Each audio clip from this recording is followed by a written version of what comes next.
វាសនាមនុស្សទាំងអស់សុទ្ធតែបានកំណត់ហើយ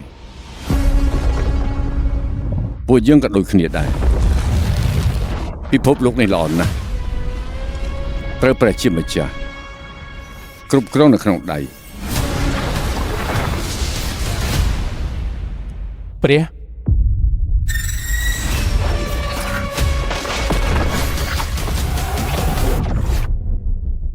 ពិភពលោកចិត្តចប់ហើយធ្វើជាអ្នកទី1ស្វែងរកព្រះខ្លាំងបដូរវាសនាប្រឆាំងនឹងឋានសួគ៌យើងមិនចង់សម្លាប់ឯងទេទំនាយព្រះនឹងខ្លាចជាការពិតនឹងមានមនុស្សស្លាប់មែនទេមនុស្សត្រូវស្លាប់ទាំងអស់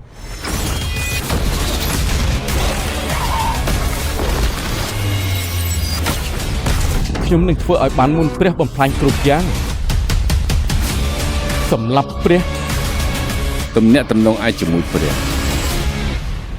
គួរឲ្យចាប់អារម្មណ៍តើពាណិជ្ជកម្មសម្បូរកកនេះជាស្អីរឿងប្រឡោមលោកពេជ្ជឃាតវគ្គ2ខ្ញុំដឹងថាគូសរសេរយ៉ាងម៉េចហើយ